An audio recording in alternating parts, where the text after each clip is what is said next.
Hey everybody, it's Ken and Daniil here. Hello. And I'm excited to be with Ray Glimp at Limitless in Scottsdale recently. And your story is incredible. Homeless and penniless at 19 years old. And now you have over 100 doors. And I think there's a whole lot of knowledge from where you started to where you are. And it sounds like you're giving back a lot now. So why don't we just start with your story, because I think it's pretty remarkable. So I'm originally from Brooklyn, New York. My family, weren't rich by any means. We grew up, I guess, so. And after September 11th, my dad had lost his job. We were just an average family. He lost his job. My mom, she was working, but just like most families, we found it hard to keep up. And unfortunately, we faced homelessness. I believe I was like 13, 14, around that age. And I remember going to the homeless shelter. It was one of the saddest times I ever had. I remember having a garbage bag, putting all my stuff into a garbage bag. And that kind of shaped my life of what it became. And I knew moving forward, I knew I never wanted to be homeless again. So at that point, I think my first job was about the age of 16. I picked up whatever side jobs I could, and I worked my butt off. And moving forward, eventually I was in New York City. I didn't feel any room for opportunity for growth. I knew I could just work job to job. And I eventually wanted to escape the rat race, just like I think most Americans wanted to. The opportunity came up for me to visit school or to go to school in West Virginia. My cousin stopped me, and I was working at a bar, and he told me, "Hey man, there's a lot of opportunity out here. There's a lot of upside. Would you like to come visit?" I went, visited, and I made that decision. I was never looking back. And that was how I made that first jump. What were some of the things that, you would like to teach today to people that are stuck in that, paycheck to paycheck mentality? Sure. I think the number one thing is education. So same thing that we're doing here and that you educate people. So get educated. I think my parents, they lacked education and especially as far as finances. Passive income is just a form of, just knowing where your numbers are. You can create other forms of income, but you can't create passive income if you don't know your numbers. You can't, if you're going to work, you can't work to death. And so that's what they did. They pretty much worked to death, and they were never able to succeed. So I would say, one, get educated, know your numbers, take steps to learn. Two, find a mentor. I think the people that I've surrounded myself have helped me, create other means of freedom.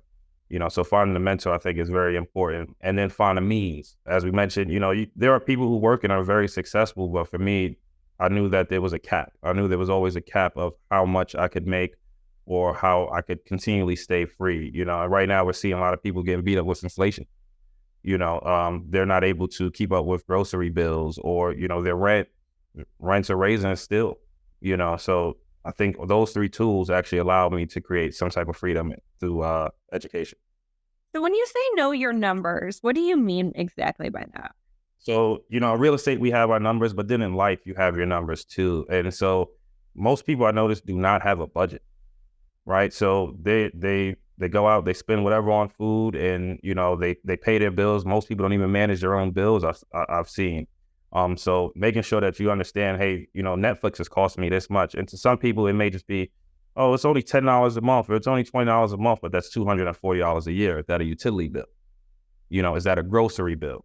So helping people even on, on a lower scale, understand that these bills that you may have, or these shopping trips, or, I see a lot of people, we look at social media, we may see people taking trips all the time, understanding that these are all expenses that we have to budget for. And I agree with you, Ray.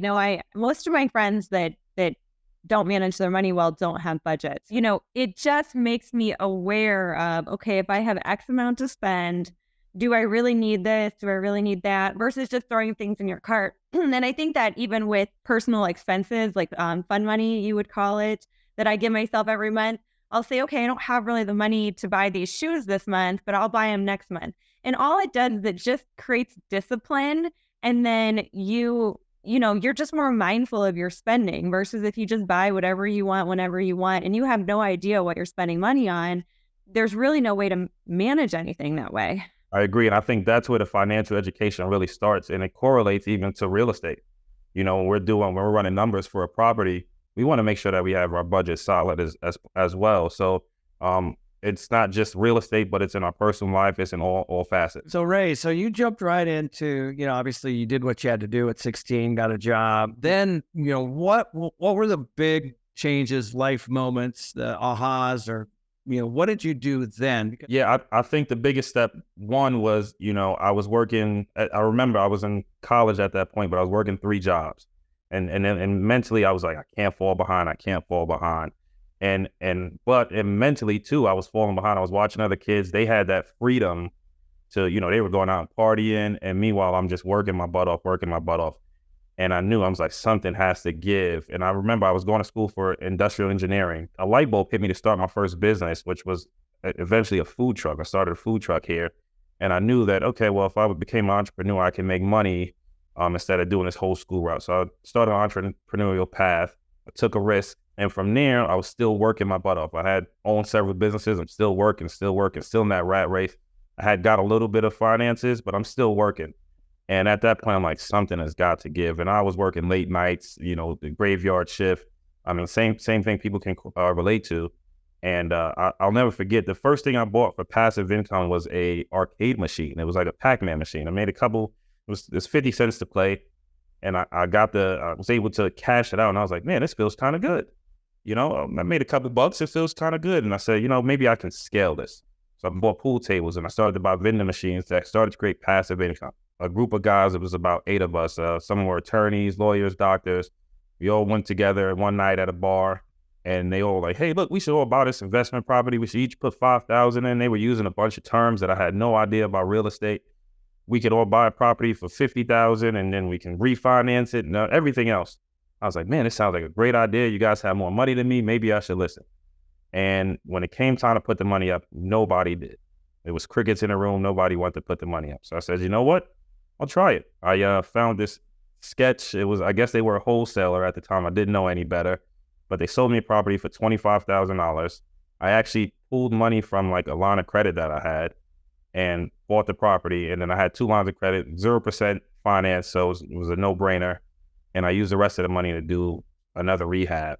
And that property cash flowed, I think, $1,000 when all was said and done. And so, but it was in Pittsburgh. It was a D-class neighborhood, but it was all about cash flow at that point. And I think I just sold that one. We sold it for $125. So I had $50,000 a deal, sold it for $125, 6 years. So you took a series of small steps, the food truck, the Pac-Man, the pool tables, the vending machines. Let's walk through that because I really think that that's a really good entry point. Yeah. So I think for me, I knew I needed passive income. The Pac-Man machine, I think I bought on Facebook and it was like $700 or something like that. And I had a location. I knew that it was a bar at the time. I knew that would work. And I think it was 50 cents to play a game of Pac-Man. But this bar was a busy bar. So lots of college kids, people came in all the time. But after that, I started reaching out to other local owners saying, hey, look, I placed this machine. I built a reputation with the first guy. I placed this machine. Would you be willing to let me place another machine in? I'll give you a cut if needed. And people were happy because they didn't have to put that initial, money out to purchase a pool table. They didn't have to maintain it. But with it came, there was work. It wasn't 100% passive. So I want to sell the dream of it being passive fully. I did have to maintain, the machines. I did have to clean them. I did have to refill them, but it wasn't 100% active either. I was able to do other things while making that passive income. But I think those are great barriers because, a vending machine may cost anywhere from $1,500 to $2,000, but you can easily make in the right location anywhere from $500 to $1,000 a month. We're not advocating that you quit your job and go buy real estate at all. There's that period of time, and Danielle went through it, where you're working a lot, you've got a second job going, and you're saving, and it's super frustrating. You're wondering if it'll ever work. But you have to have that passive, the multiple streams of passive income before you actually give that up, right? 100%. I would never tell anyone to quit their job until, the job just becomes a hobby, right? And eventually, I think that's when the comfort point is, I don't need to go to work. We have X amount of dollars coming in above on the side. I don't actually need to go to work. And your job should be something you enjoy doing as well.